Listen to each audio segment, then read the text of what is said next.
El mar guarda siluetas que la luz no alcanza a nombrar. Detrás de la espuma y el rumor de las olas hay historias que empiezan con una señal mínima, un silbido en la radio, una balsa que flota sin alma, un navío intacto cuya cubierta respira el silencio y se extienden hasta convertirse en preguntas que la ciencia no siempre puede responder. Sucede que, por debajo de la línea donde el ojo ya no llega, la geografía cambia y con ella cambian las reglas. Corrientes que arrastran relojes y razones, cavidades que devoran ecos y sombras que la lógica todavía no ha mapeado. Me llamo Joaquín y llevo años siguiendo rastros en mapas antiguos, consultando archivos navales y hablando con familiares que nunca cerraron una puerta tras una pérdida sin explicación. En esta narración recorreremos 7 escenas del océano en las que la evidencia oficial y la imaginación popular se rozan con peligro. Barcos encontrados sin tripulación, sonidos inexplicables que resonaron durante días en hidrófonos, formaciones en el fondo que parecen desmentir la geología conocida. Quédate hasta el final, suscríbete y activa las notificaciones si quieres que sigamos desenterrando estas historias y conversar sobre lo que parece imposible. El primer caso que examinamos comenzó con una mañana brumosa en 1872, cuando un bergantín fue hallado a la deriva cerca de las Azores, su bandera colgando sin viento y los botes salvavidas asegurados. El navío, un carguero con bondadosa carga de alcoholes y aceite, floteaba en calma. Su nombre aún reverberaba en los informes: Mary Celeste. La cubierta estaba en orden, la mesa servida, las cartas de navegación intactas. Pero de la tripulación no había rastro. El capitán Benjamin Briggs, su esposa y su hija, y los 8 marineros que deberían haber mantenido el barco, habían desaparecido como si el mar se los hubiera tragado sin protesta. Según los relatorios de la época y las reconstrucciones posteriores, la descubridora hizo una inspección que no halló señales de pelea ni de violencia. En los diarios conservados se lee la inquietud de quienes subieron a la nave. El reloj del comedor marcado, el mate con restos de té y ningún alboroto. Las teorías proliferaron, desde temor por una explosión accidental de vapores inflamables, la carga incluía alcohol, hasta una evacuación precipitada por el temor a un hundimiento. Algunos marineros contemporáneos propusieron que un golpe de mar había abierto una bodega y llenado de agua el fondo. La tripulación habría abandonado la nave en botes para perecer en la inmensidad. Otra hipótesis, menos prosaica y más popular, hablaba de piratas o mutinación. Otra, todavía más legendaria, susurraba que una presencia invisible los había hecho desaparecer sin ruido. Hoy, los historiadores señalan que hay indicios de que la Mary Celeste sufrió desperfectos y que pudo quedarse sin víveres o con miedo a volver a abordar por peligro. Pero la falta de pruebas concluyentes dejó la historia en esa franja entre lo real y lo plausible. Un barco perfectamente capaz y aún así vacío. La imagen de las cartas sobre la mesa continúa siendo un modo simple y perturbador de recordar que el mar a veces devuelve objetos y retiene a las personas. En 1918, otro buque, más grande y vinculado a la máquina de guerra y la logística naval, desapareció sin dejar restos claros. El USS Cyclops partió de Barbados con cargamento, trenes de carbón humano y una tripulación numerosa.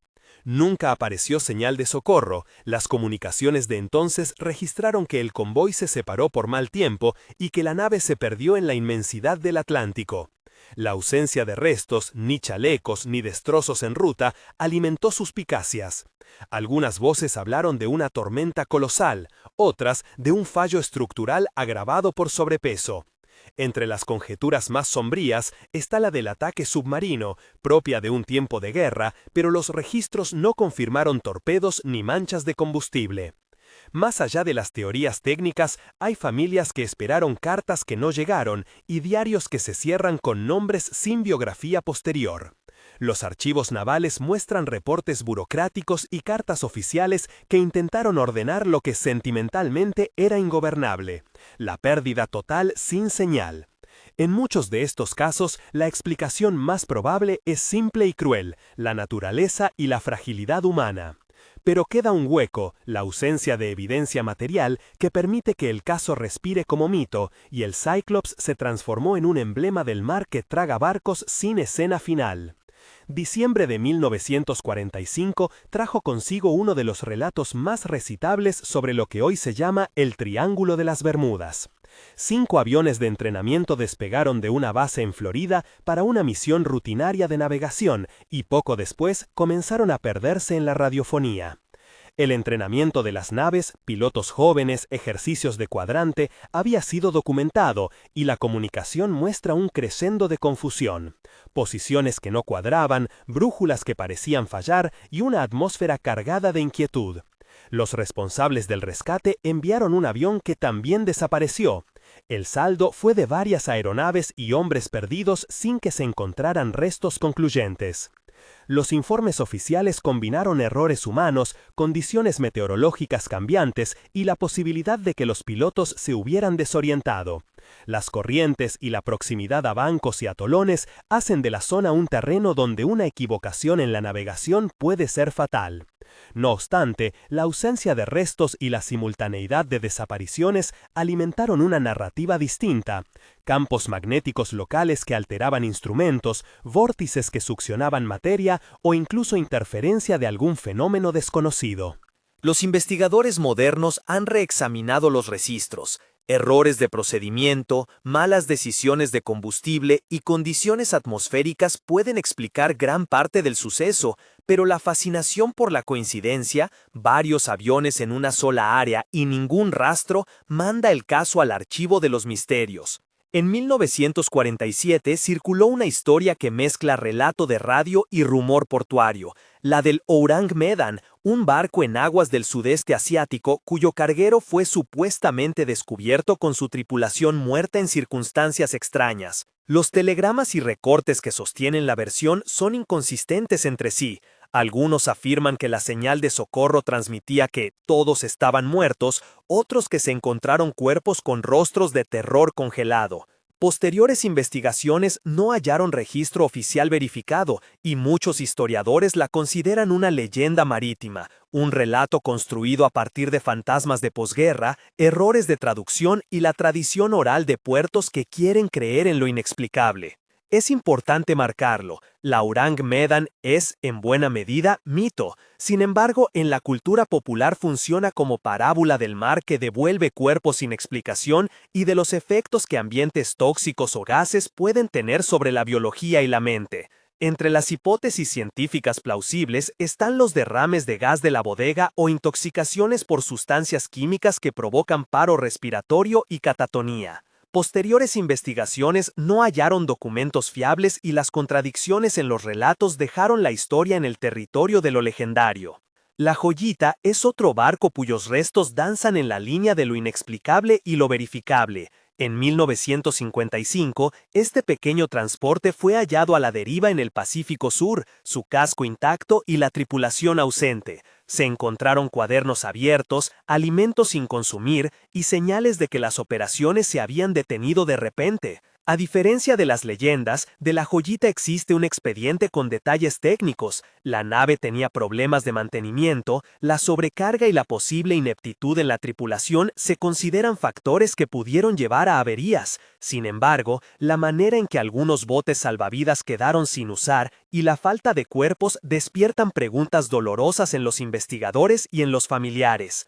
Las reconstrucciones de aquel día hablan de radio que falló, de motores que dejaron de responder y de decisiones tomadas a la carrera. Algunos supervivientes de casos similares cuentan cómo el miedo colectivo lleva a actuar sin coordinarse, otros cómo la incompetencia técnica termina convirtiéndose en tragedia. En la Joyita, la mezcla de negligencia administrativa y condiciones marítimas adversas parecen suficientes para explicar la pérdida, pero en la mente y en los archivos queda la imagen del barco intacto y vacío, algo que no se alinea del todo con la idea de un naufragio clásico y que por eso se asienta en la memoria como enigma. A finales del siglo XX, científicos que escuchaban el océano registraron un sonido que no correspondía a nada conocido, un pulso ultra bajo y de gran energía que se desplazó por miles de kilómetros y fue captado por varios hidrófonos automáticos. El fenómeno, apodado The Bloop por científicos de la NOAA, encendió la imaginación. Las primeras reacciones públicas alimentaron fantasías, criaturas gigantes, eventos geológicos desconocidos, incluso formaciones de vida mayor a cualquier cetáceo conocido. El análisis detallado, sin embargo, llevó a una conclusión más prosaica y técnica. El espectro y la naturaleza del sonido coincidían con rupturas glaciares, grietas en hielos polares y eventos de fractura que liberan energía de manera abrupta y producen señales de baja frecuencia que viajan lejos. La física detrás del sonido no es menos fascinante. El océano actúa como un canal acústico y ciertas frecuencias viajan de forma especialmente eficiente, permitiendo que un evento en la Antártida sea registrado a miles de kilómetros. Es un recordatorio de que la mera intensidad de una señal no implica agencia inteligente. Muchas veces, el asombro inicial refleja nuestra ignorancia sobre procesos naturales a escala global. Aún así, el bloop se volvió material para relatos y documentales, porque muestra cuán distante y radicalmente diferente puede sonar el mundo bajo el agua respecto de lo que percibimos en la superficie. Finalmente, en 2011, un equipo comercial de búsqueda encontró en el mar Báltico una anomalía en el fondo marino que provocó titulares y debates. Una formación circular, con una protuberancia en su centro y marcas que parecían huellas alrededor. Los pescadores y buzos de la empresa que la localizó contactaron a los investigadores y la imagen sonar fue difundida, provocando especulaciones que iban de restos geológicos curiosos a un disco metálico artificial. El grupo de exploradores, OceanX, regresó con inmersiones y videos, y la discusión pública osciló entre la hipótesis de un bloque rocoso con erosión particular y la idea de restos de alguna construcción antigua o incluso un meteorito. Los geólogos que estudiaron la zona propusieron explicaciones plausibles: procesos glaciares, estratificación sedimentaria y erosión que crean formas peculiares. Al mismo tiempo, la ausencia de datos concluyentes en la fase inicial y el interés mediático convirtieron la anomalía en un emblema del misterio moderno. Imágenes de biofotos y videogramas mostraban una superficie que parecía tallada y dejaban abiertas preguntas sobre la antigüedad de las formas y la posibilidad de actividad humana antigua. A fin de cuentas, los debates entre geólogos, buzos y aficionados revelan algo más: el deseo humano de encontrar señales de lo excepcional en el fondo de lugares donde la oscuridad facilita que la imaginación pueble huecos de conocimiento con historias. En cada uno de estos relatos se repite un patrón: evidencia incompleta, teorías plausibles que no se tocan del todo, y una porción de mito que se filtra por las grietas de los archivos. A veces la ciencia gana. Un sonido es asociado a hielo que cruje, una anomalía es explicada por procesos geológicos, y la desaparición de una embarcación resulta de errores humanos y condiciones adversas. Otras veces, la ausencia de pruebas mantiene viva la incertidumbre, y el mar sigue siendo, para quienes miran desde la orilla, un territorio que reclama historias. Mientras se revisan documentos en salas con luz artificial y se analizan grabaciones con software que reduce ruido, hay familiares que siguen esperando cartas y marineros que miran la línea del horizonte con respeto silencioso.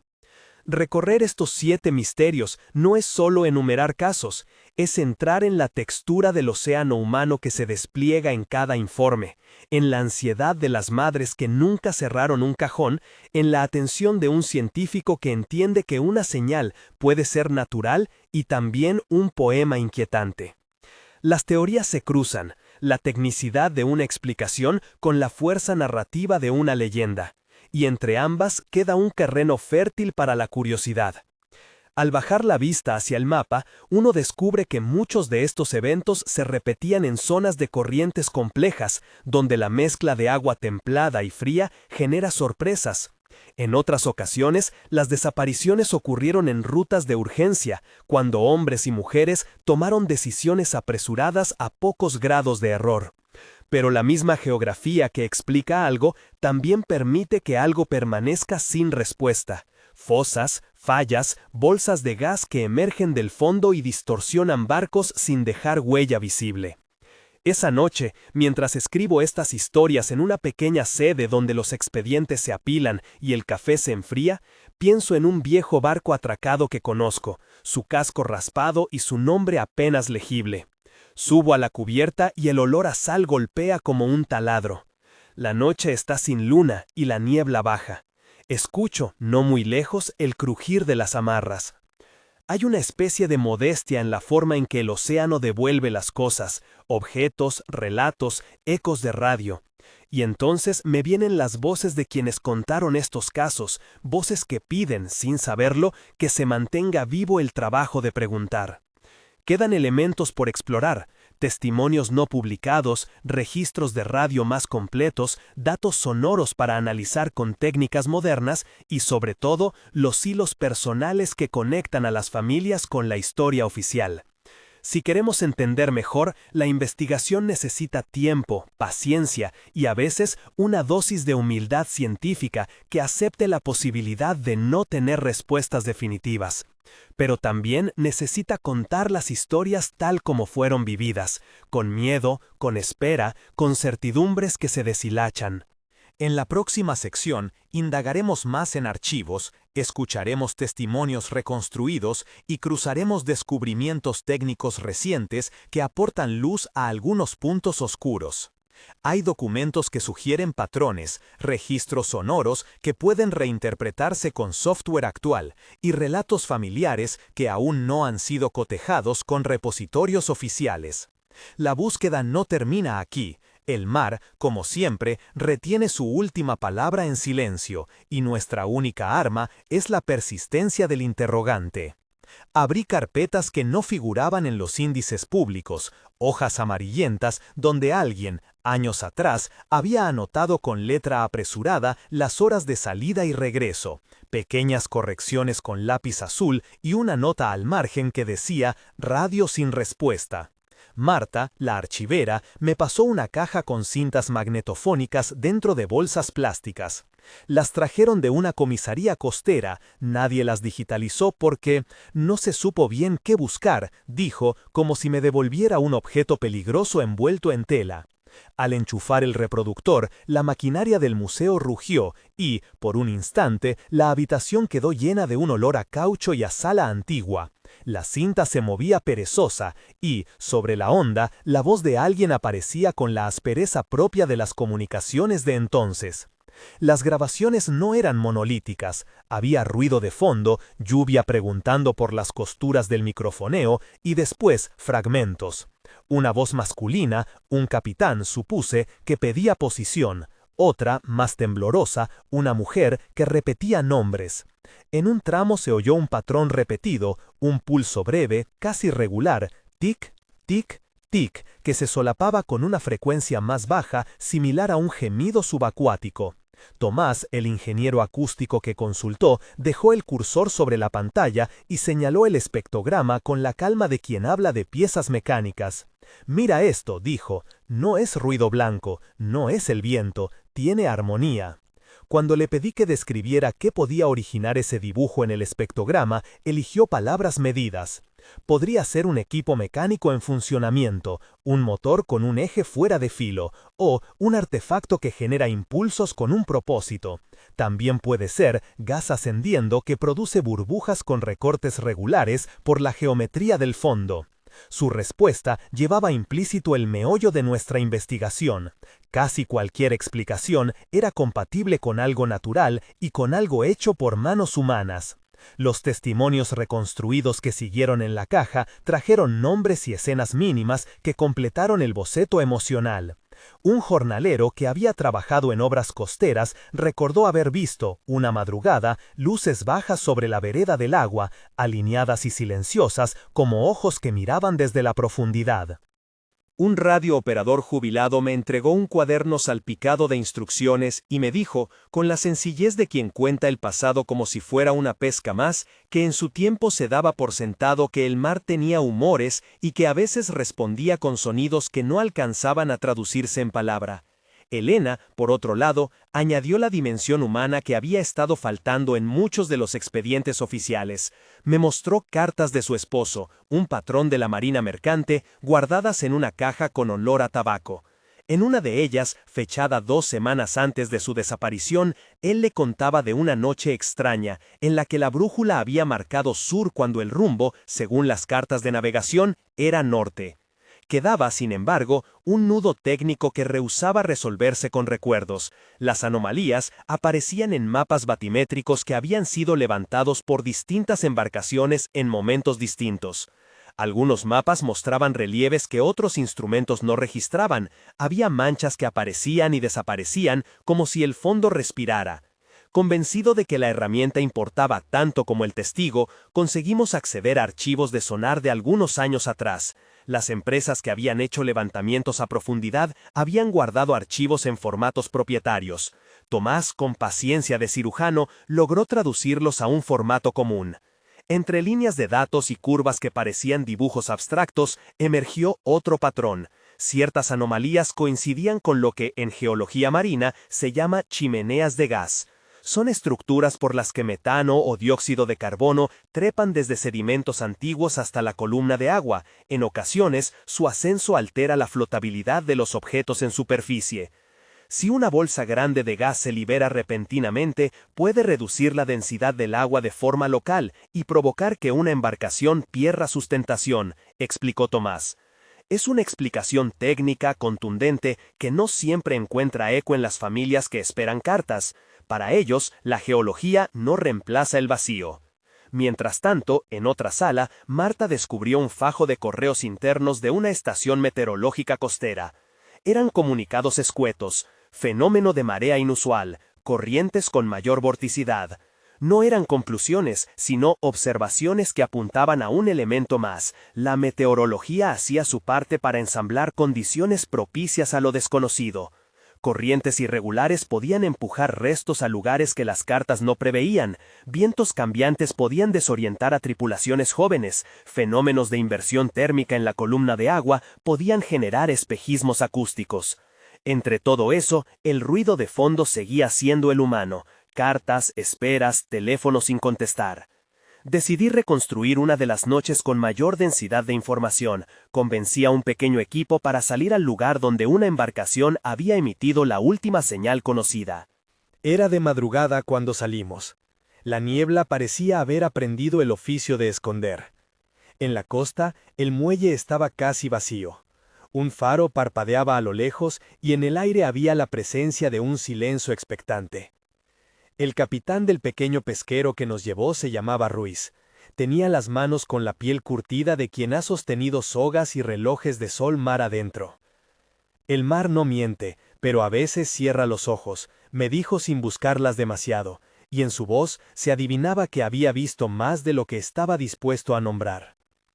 Los instrumentos que llevamos eran modestos, un receptor de alta sensibilidad para captar transmisiones de baja potencia, una cámara para registrar la superficie y, desde el costado del bote, un aparato que dejaba caer un hidrófono cableado. De noche, en medio del mar, cada pitido que se escuchaba en los auriculares se volvía un mensaje que podía o no tener lector.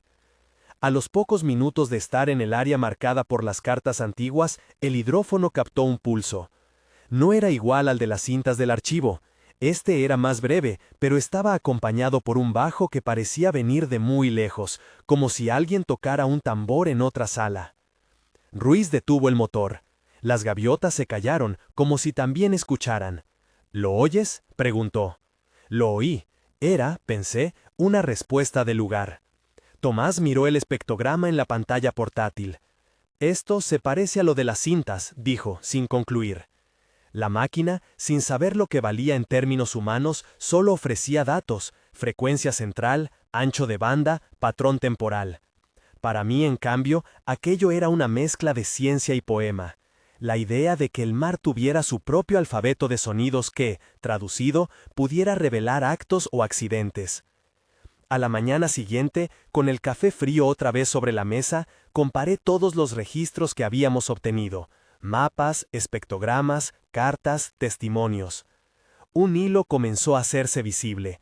Episodios que parecían desvinculados, en distintas playas y décadas, compartían una impronta técnica, pulsos con cierto contenido armónico y una impronta humana, la misma ausencia que generaba rituales de espera.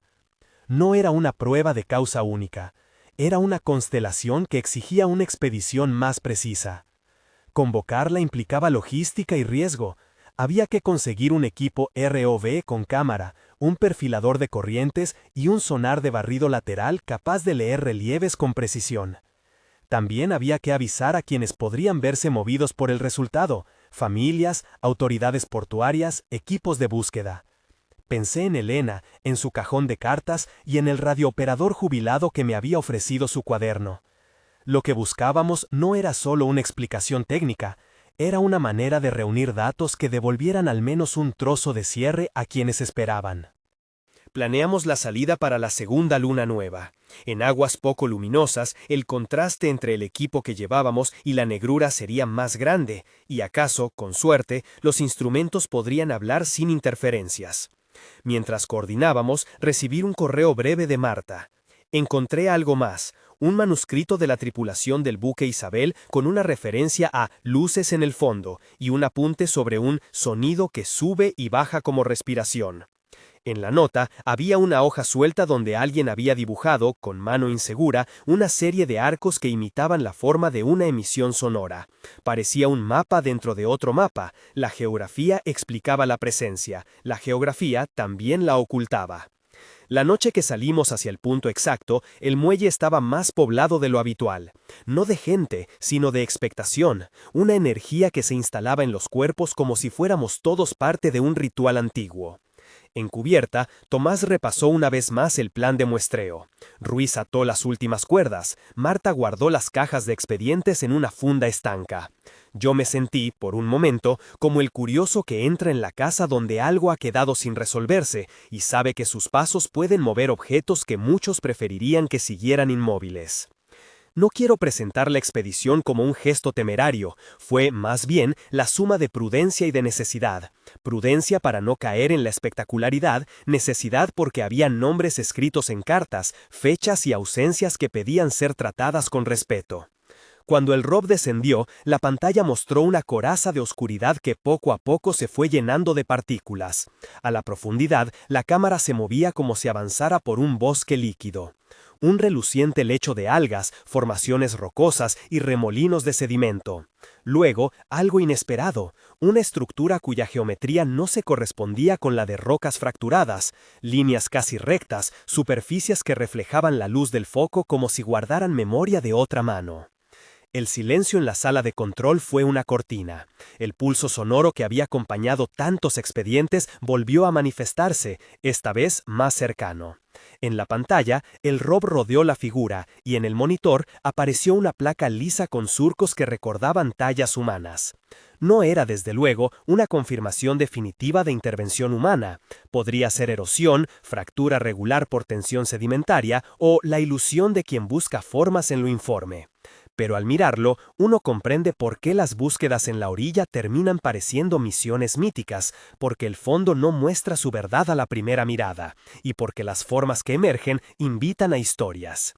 El equipo reunió muestras, tomó imágenes en alta resolución y dejó marcas de posición. Cuando el Rob emergió, todos contuvimos la respiración como si el ascenso fuera también una forma de juicio. En el muelle, Elena nos esperaba con una manta y los ojos brillantes por la madrugada. No hice promesas. No sabíamos lo que aquello significaría. Solo supe que habíamos avanzado. Teníamos más datos, más piezas para cruzar. Y en el cruce de esos datos residía la posibilidad de acercar causas y ternura. La investigación seguía abriéndose como un mapa que aún no había mostrado sus solapas. Había, en el fondo del océano, un lenguaje que combinaba fuerzas naturales con restos de una historia humana todavía no del todo conocida. Teníamos una dirección: explorar, cotejar, escuchar de nuevo las voces de las cintas y comparar lo que la máquina decía con lo que las personas recordaban. No buscábamos un cierre espectacular, buscábamos la verdad en su forma más lenta y respetuosa. Y para encontrarla, sabíamos que tendríamos que volver a bajar, otra vez sin certidumbres. Volvimos a bajar una semana después, con la marea a favor y el viento en calma. La segunda luna nueva había traído una oscuridad aún más cerrada. Las boyas se perdían en el negro y las luces del muelle, pequeñas y herrumbrosas, parecían faros olvidados. Antes de iniciar, repasamos los protocolos como quien revisa una puerta antes de entrar en una casa que no reconoce. Seguridad de la embarcación, redundancias del ROV, rutas de emergencia, tiempos de inmersión y sobre todo, la regla que Marta repetía con la voz seca de quien sabe lo que la espera puede hacer a la memoria de los vivos: no sacar conclusiones hasta que las pruebas lo permitan. Tomás estuvo a cargo de la operación. Sus manos, grandes y manchadas de gasolina, se movían con la precisión de quien ha repetido los mismos gestos miles de veces. Ruiz, a su modo, se volvió más callado. En las pausas, revisaba las notas que llevaba en un cuaderno que parecía contener un mapa personal hecho de lecturas de campo, nombres y fechas. Elena trajo café para todos y lo ofreció con una sonrisa que no alcanzaba los ojos. Yo cargué la caja estanca con las hojas del manuscrito de la tripulación del Isabel y me senté junto a la consola, donde la pantalla vibraba como un ojo que intenta enfocarse. El descenso fue más lento que la vez anterior, no por prudencia nueva, eran viejos procedimientos, sino por la sospecha de que el fondo guardaba movimientos iguales a los nuestros. El lecho no era un escenario inerte, sino un conjunto de piezas que podían ceder y hablar. A 400 metros, el ROV dejó atrás el reino de las raíces de algas y entró en una planicie de sedimento fino. Las corrientes, apenas perceptibles, trazaban arabescos que la luz de la cámara hacía más nítidos. Cuando la figura apareció en pantalla, supimos que no se trataba solo de líneas. Lo que emergía correspondía a la quilla de un cascarón dispuesto sobre su costado, y junto a ella había elementos claramente artificiales: hierros doblados, un tramo de cadena con eslabones uniformes y más adelante una pieza circular con remaches.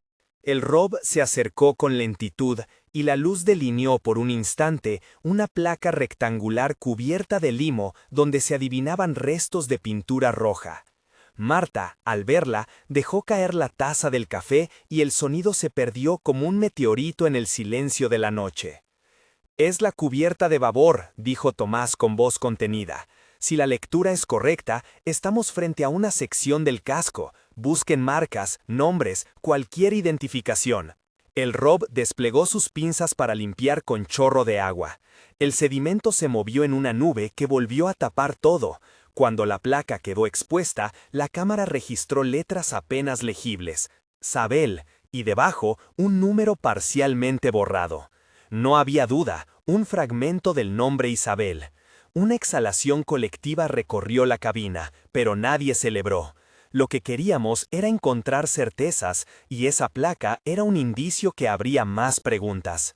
En los registros que Marta había traído, había menciones a una cámara estanca en proa y a una sonora que sube y baja como respiración. Buscábamos algo que resonara. Ahora había, a 10 metros en línea recta, una estructura que podía ser lo que el manuscrito describía. El ROV, como una mano que se asoma al interior de un recipiente, se desplazó hasta un hueco parcial en la estructura del casco. Al proyectar la luz en el interior, la cámara descubrió un contorno que parecía un tambor metálico, sujetado por correas corroídas, y junto a él, una caja de madera con herrajes de latón. Antes de que la sonda pudiera tomar una muestra, la señal acústica, esa misma que habíamos rastreado en tantas cintas, subió en intensidad. No era un mero pitido, era un pulso rítmico que variaba en amplitud como la respiración de un animal grande. En la consola, el software marcó picos que no correspondían a ruido de fondo ni a tormentas de burbujas. El patrón tenía periodicidad: 11 segundos de silencio, 2 pulsos breves, un clímax que caía en frecuencia. Marta tocó la pantalla con un gesto de incredulidad. «Es idéntico a lo del manuscrito», murmuró. Ruiz, que seguía el espectro con la paciencia de un archivista, sugirió algo que nadie en la sala quería admitir. Podría ser un mecanismo de la propia nave, un compresor, un respiradero, pero la repetición parece intencional. Tomás frunció el ceño. Si es un mecanismo, ¿quién lo encendió? ¿Qué lo mantiene? ¿Una batería antigua? ¿Un acumulador que se alimenta de corrientes termoeléctricas? Nadie tenía respuesta. Lo que estaba claro era que la señal tenía origen en la cavidad del casco o muy cerca de ella. Decidimos, de forma consensuada y con una moderada inquietud, enviar la sonda más adentro, hacia la caja de madera. El brazo del ROV abrió la tapa con cuidado. Dentro había papeles sellados en una bolsa de plástico vieja y parcialmente desintegrada, los documentos del tiempo. Y, abrazado a la madera, un objeto que hizo que la respiración del equipo se detuviera. Un pequeño regulador de presión con la marca de una compañía que hacía décadas no figuraba en los puertos. Podía ser un repuesto, podía ser una pieza que, por su ensamblaje, explicara el pulso. Marta procedió a recuperar la bolsa con los papeles. Cuando la trajimos a la superficie y comenzamos a secar las hojas bajo la luz artificial, los caracteres aparecieron como fantasmas. Eran listas de turno, anotaciones del oficial de máquinas y, entre ellas, una nota con la caligrafía temblorosa de la que se desprendía miedo. Se escucha abajo. No es de peces, sube y baja. Alguien piensa que es el casco que respira, o sea el mar que no quiere devolvernos. La frase estaba fechada unos días antes del cabo de la tripulación en la bitácora. El calor que sintió cada uno de nosotros fue el calor de la proximidad. Aquello ya no era solo un misterio geográfico, era la huella de la experiencia humana.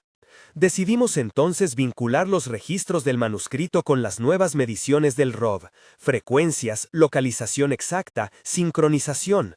Los análisis preliminares sugirieron que la fuente resonadora no era mecánica pura ni biológica conocida. Había armónicos que recordaban a cavidades con agua en movimiento, pero también sobretonos que parecían responder a impulsos regulares. Algo en la disposición de la caja metálica y del tambor, la caja actúa como cámara y el tambor como membrana, hacía pensar en un sistema accidentalmente conservado que generaba sonido al interactuar con corrientes y con la variación de presión en la columna de agua. A la noche, en el muelle, alguien trajo té y un carro de sillas plegables. Familias se habían acercado. No muchos, apenas rostros con la misma veta de espera que nos habíamos encontrado al principio, hermanos que no sabían, esposas que tenían fotos en sus manos, amigos que repetían nombres como si fueran a imponerlos sobre lo indecible. Escucharlos fue una prueba distinta. No éramos un equipo de laboratorio en un vacío, éramos portadores de preguntas que dolían. Me pidieron que leyera la nota temblorosa del manuscrito en voz alta. Lo hice. La palabra respiración resonó de forma distinta fuera de la sala de control. En el muelle, bajo luna nueva, sonó como una metáfora que ya no bastaba. Al amanecer siguiente tomamos una decisión que dividió la calma del grupo. Bajaríamos de nuevo, pero esta vez con un sensor acústico adicional y una cámara térmica para captar cualquier diferencia de emisiones. Además, convenimos en ampliar la búsqueda lateralmente. Si la señal se repetía con periodicidad, tal vez había más cámaras resonantes, otra sección del casco con geometría similar que ayudara a explicar el patrón. Para los parientes, esto se tradujo en una promesa medida. Regresaríamos a escuchar con más atención. El tercer descenso fue a la vez metódico y tenso. Los registros comenzaron a mostrar lo que Marta había intuido desde el inicio. El pulso variaba con la marea y con la orientación de las corrientes. En un momento, cuando el ROV rodeó la popa semienterrada, la emisión alcanzó un registro bajo y sostenido que, por su frecuencia, parecía invocar una cavidad mayor. Las paredes del casco se abrieron a una hendidura que la cámara no alcanzaba a iluminar. Dentro, la luz rebotó en superficies que tenían trazos de barniz y lo que, por un segundo, pareció ser la sombra vertical de una figura humana. La señal acústica se frenó en seco. El monitor titiló. No hubo crujido metálico ni estallido de burbujas, simplemente un silencio tan profundo que se sintió punzante. Tomás soltó una palabra que nadie había pronunciado durante la noche. Nadie baja ahí sin... Ruiz miró la pantalla en la cual, por un breve instante, la imagen mostró una forma alargada que podría haber sido un palo o un cuerpo, y después la cavidad tragó la luz como si se cerrara. En la cubierta, mientras recuperábamos el ROV, discutimos los riesgos. Había algo en ese hueco que no estaba dispuesto a mostrarse por completo. Las interpretaciones técnicas se multiplicaron: colapso estructural que modulaba la presión, bolsas de gas atrapadas que explotaban en ciclos. instrumentos antiguos que, por accidente, se acumulaban en frecuencias audibles. Sin embargo, una nota, pequeña y húmeda dentro de la bolsa que Marta había sacado, tenía una frase que volvía a plantarnos frente a la dimensión humana del hallazgo. Si esto cae, que se oiga, que sepan que estábamos. ¿Qué quería decir esa frase? ¿Una apelación? ¿Un consuelo? ¿Una acusación? Cuando la embarcación atracó, una figura conocida me esperaba en el muelle, el radiooperador jubilado que nos había ofrecido su cuaderno al inicio. Traía en la mano un sobre con fotos amarillentas. «Vine a ver si ustedes traían la verdad», dijo sin preámbulos. Me mostró una imagen donde se veía la cubierta del Isabel aún flotando, y en la esquina de la foto, medio borroso, algo que bien podría ser una lámpara o la silueta de una persona asomada. «Mi hermano estuvo en ese viaje», añadió. Nunca habló de ello hasta que dejó de hablar. Me dejó este recorte y dijo, «Algún día esto volverá». ¿Qué quería decir esa frase? ¿Una apelación? ¿Un consuelo? ¿Una acusación? Cuando la embarcación atracó, una figura conocida me esperaba en el muelle, el radiooperador jubilado que nos había ofrecido su cuaderno al inicio. Traía en la mano un sobre con fotos amarillentas. «Vine a ver si ustedes traían la verdad», dijo sin preámbulos. Me mostró una imagen donde se veía la cubierta del Isabel aún flotando, y en la esquina de la foto, medio borroso, algo que bien podría ser una lámpara o la silueta de una persona asomada. «Mi hermano estuvo en ese viaje», añadió. Nunca habló de ello hasta que dejó de hablar. Me dejó este recorte y dijo, «Algún día esto volverá». De regreso al laboratorio improvisado, con las hojas empapadas extendidas sobre la mesa y las fotos al lado, elaboramos un plan que sería más arriesgado. Intentaríamos introducir una pequeña cámara esférica dentro de la hendidura mediante una guía flexible, algo que no tocara la estructura pero que pudiera penetrar más lejos que el ROV. No era una inmersión tripulada, era una maniobra de precisión. Si la cavidad tenía algo que mostrar, esa cámara tendría la mejor oportunidad de captarlo sin arriesgar la integridad de la nave ni la del equipo. La noche en que se procedió, el muelle casi vibraba con la espera. Nosotros estábamos en ese punto exacto donde la ciencia se encuentra con la reverencia, con el deseo de explicar y el respeto por lo que aún no se atreve a decir su nombre. Mientras la cámara avanzaba por la guía, la señal acústica, como si supiera la determinación de quien la escuchaba, comenzó de nuevo su ciclo. Un murmullo que subía y bajaba, que ahora, con la proximidad, se parecía más a un mecanismo que a una protesta. La sonda iluminó un hueco donde, contra todo pronóstico, apareció un fragmento de tela sólida. Una media luna de lona enroscada que, al rozarla, provocó un chasquido sordo. Detrás, algo se movió. El corazón del equipo dejó de latir en conjunto. Fue un silencio que pesaba.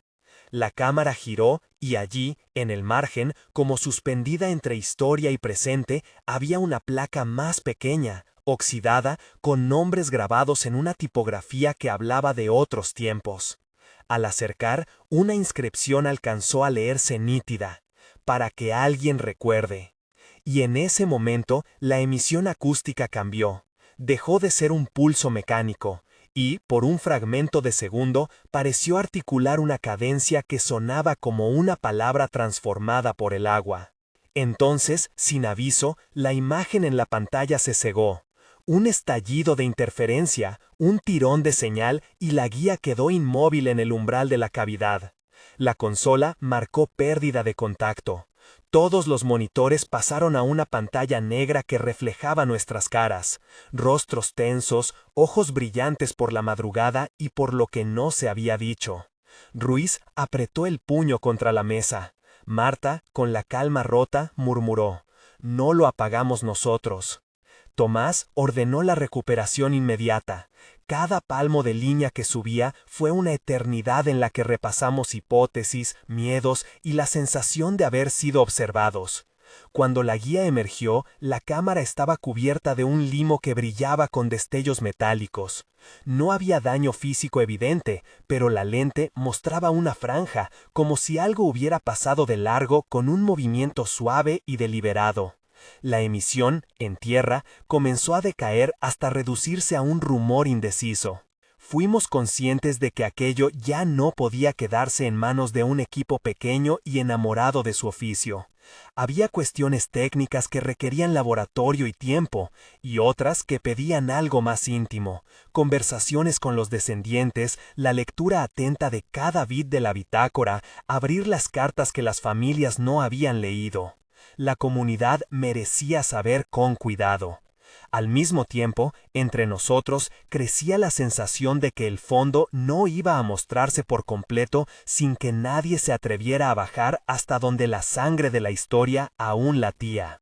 Esa noche, mientras las luces del muelle se apagaban una a una, Marta y yo compartimos el mismo mapa extendido sobre la mesa. Marcas, notas, fechas, nombres. No hicimos promesas imprudentes.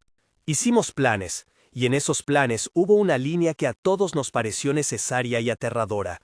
Volveríamos a bajar, con más silencio, con más equipos, y con la intención de escuchar hasta que la verdad dejara de ser un murmullo. Cuando me despedí de Elena, sus manos temblaron y me entregó, en silencio, una serie de cartas que había estado guardando. «Si encontráis algo, que sea claro para todos», dijo. En el sobre, una foto pequeña mostraba a un joven con una boina y un nombre escrito al dorso, Manuel. El nombre quedó en mi bolsillo como una piedra para la madrugada. Afuera, el mar continuó su trabajo: tallar, borrar, conservar y devolver a su ritmo. Dentro de nosotros, la investigación tomó la forma de una paciencia determinada. Sabíamos que el fondo tenía capas y que cada vez que arrancáramos una, podríamos descubrir belleza incompleta o dolor que pedía responsabilidad. Preparé los instrumentos, repasé los protocolos y sin sentir que nuestras certezas aumentaban, me sentí, de nuevo, como el curioso en la casa ajena, consciente de que mis pasos podían mover algo que muchos preferirían que quedara en su lugar. Y aún así, algo en mí sabía que no habría tregua hasta que la verdad, lenta y exacta, se pronunciara con nombre propio. Pasaron las siguientes horas como si el muelle nos dictara el ritmo. Mediciones, listas, llamadas que parecían pequeñas cuerdas tendidas entre nosotros. No hubo celebraciones, solo una precisión ritual. Cajas etiquetadas con nombres, baterías que se calibraban como si fueran instrumentos de relojería, un mapa reescrito con anotaciones nuevas y en una esquina las cartas de Elena sobre la mesa. Las abrí una por una mientras afuera el viento limpiaba la noche sobre el agua. No eran muchas, folios doblados, tinta que se iba a ratos, pero cada párrafo devolvía a Manuel como si fuera un cuerpo que respirara en otra habitación. En ellas, Manuel escribía desde la levedad de quien cree que la ausencia no pesará.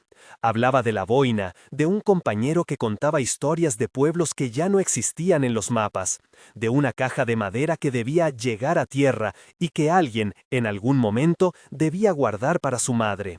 Había fechas que no coincidían del todo con los registros oficiales y palabras tachadas que sugerían interrupciones, miedo o la preocupación por no dejar pistas. Elena, en su letra apretada y urgente, pedía prudencia, que no hiciéramos ruido donde el silencio podía ser casa de recuerdos todavía vivos. Convocamos a gente que supiera oír sin anular la historia. Una arqueóloga marina que venía de la universidad, Lucía, un técnico acústico capaz de traducir pulsos a algo que se pareciera a sentido, y un par de buzos profesionales con experiencia en rescates y en respeto por lo que yace. Ruiz buscó a alguien de su confianza para la ingeniería de cámaras. Tomás arregló permisos, logística y sobre todo reticencias. «Somos visitantes», dijo con la voz que le otorga la costumbre de quien organiza expediciones, no dueños de lo que encontremos. Nadie habló de gloria, hablamos de exactitud y de nombres. Antes de zarpar, fuimos a ver a la madre de Manuel. La casa era pequeña, con la radio siempre encendida a un volumen que simulaba compañía. La mujer tenía las manos como mapas de otra época y los ojos fijos en una foto que sostenía, la misma boina, la misma sonrisa que Elena me había mostrado. Nos contó poco y dijo todo: que Manuel era bueno con los peces, que tenía ideas que a veces se enredaban con la política y por eso había desaparecido una noche, y que, si hallábamos algo, por favor lo hiciéramos despacio. Nos dio una pieza de tela gris, gastada, que guardaba en un cajón. «Lo único que queda de su bomba de reloj», murmuró. Fue un gesto que a todos nos pesó en el bolsillo. Zarpamos al amanecer, con la niebla aún pegada al agua. El barco venía más cargado que la vez anterior, la sonda de mayor alcance, una góndola con un brazo robótico de cuidado fino, cajas con muestras estériles y una caja negra donde Lucía guardó con mano reverente, entre paños, algunos objetos que los familiares consideraban sagrados por su valor memorial. Cruzamos el mismo tramo que conocíamos, esa lengua de mar donde el fondo se había mostrado reservado. El viento nos empujó, como si quisiera que el mar nos admitiera de una sola vez. La bajada fue otra ceremonia. El vehículo descendió con la lentitud de quien no quiere romper un silencio construido por capas. Las luces hicieron caminos circulares en la oscuridad, los haces cortaban el agua y la cámara, nueva, devolvía una nitidez que nos permitió ver detalles pequeños que la anterior no pudo captar. Clavos corroídos por paciencia, fibras de lona incrustadas en costras de sal, una marca en un borde metálico como una firma dejada apresuradamente. La señal acústica se mantuvo, ese murmullo que subía y bajaba, pero ahora, además, teníamos lecturas, patrones repetidos que el técnico transformaba en espectrogramas y que comenzaban a mostrar un orden. Atravesamos el hueco donde habíamos hallado la placa oxidada. Esta vez, la cámara no se detuvo a inspeccionar solo por encimita. Lucía dirigió el brazo con delicadeza y con una pinza forrada en tejido, extrajo un ovillo de tela que aún conservaba restos de lo que pudo ser tinta. Lo metimos en una bolsa de muestreo con cuidado de no tocar el interior con aire vivo. Mientras el brazo trabajaba, el haz de luz barría un terreno menor, una hilera de objetos semienterrados como si alguien hubiera intentado marcar un lugar con piezas cotidianas. Entre ellas, algo rectangular, plano y manchado de lodo sobresalía lo justo para ser interrogado. Cuando la cámara limpió, la inscripción apareció. No era una placa esta vez, sino una chapa de metal de menor tamaño, doblada e incrustada en sedimento, con letras que alguien, a la carrera, había grabado, MA, y una fecha que coincidía con una de las cartas. Al tocarla con la pinza, el brazo recolectó también un pequeño bloco de notas, envuelto en lámina aceitosa. El pulso que antes sonaba mecánico vaciló, como si la guía hubiera rozado algo con memoria. Por un segundo, el audio devolvió, amortiguada, una cadencia que podría ser palabra o la simulación de una. La misma sensación de la vez anterior, como si el canal quisiera nombrar y no pudiera. No todo era hallazgo limpio. La cámara reveló, más allá, una estructura que no supimos identificar de inmediato. No era exactamente un casco, ni una balsa, sino una sombra con bordes rectos que sugería construcción humana. Estaba cubierta por redes y ropa, y en el centro, una cruz torcida hecha con una tabla clavada en la arena, sostenía lo que parecía un pedazo de lona negra. Me sentí incómodo. Cruces, boinas, placas y notas empezaban a componer un paisaje de duelo clandestino. Lucía pidió la extracción cuidadosa de la tabla para datarla. Tomás votó por dejarla y marcar el sitio. Ruiz, con la frente pegada al monitor, dijo solo: «Hay más aquí de lo que pensábamos». Mientras la góndola trabajaba, uno de los técnicos, en la cabina, reprodujo en loop una de las grabaciones que habíamos traído de la noche anterior.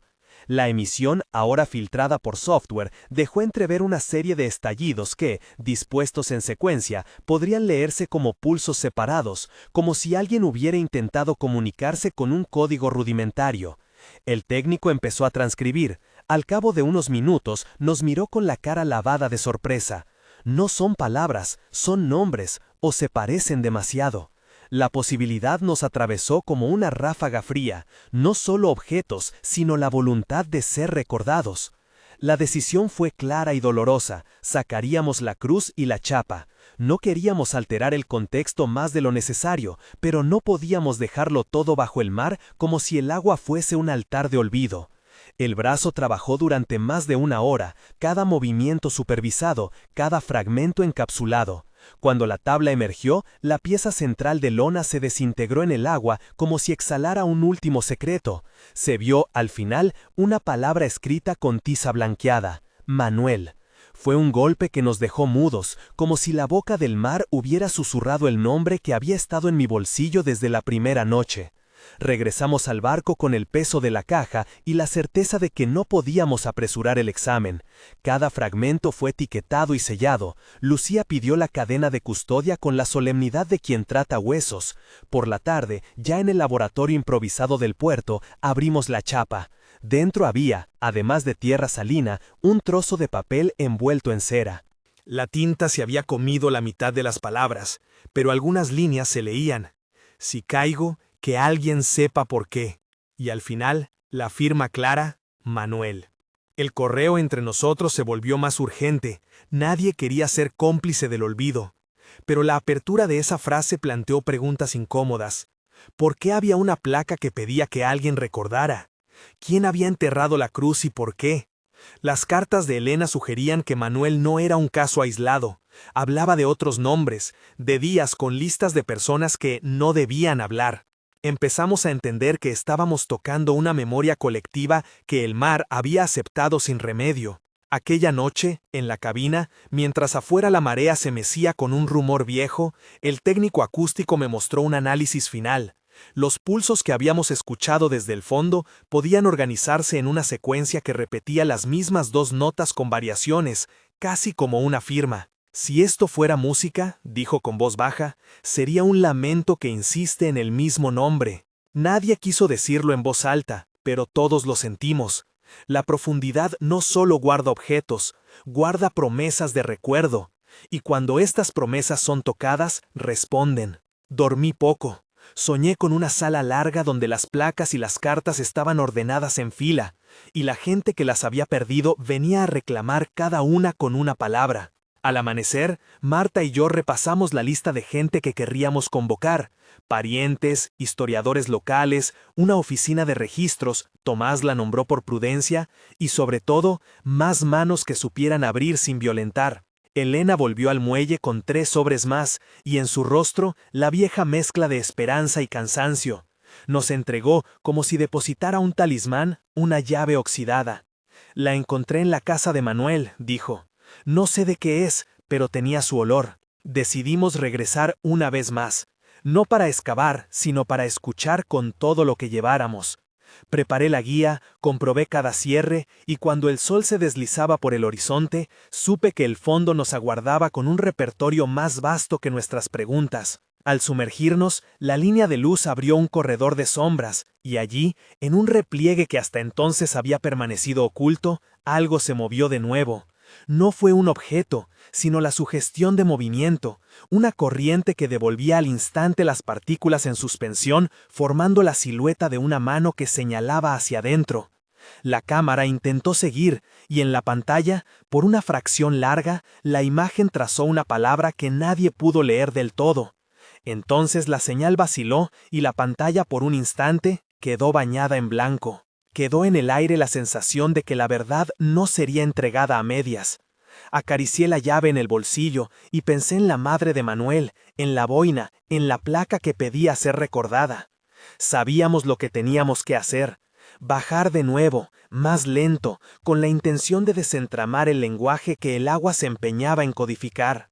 Y cuando el equipo, ya en calma, ajustó las luces para la próxima inmersión, supe que aquella vez no bajaríamos solo por piezas, bajaríamos para escuchar a quien el mar reclamaba hablar.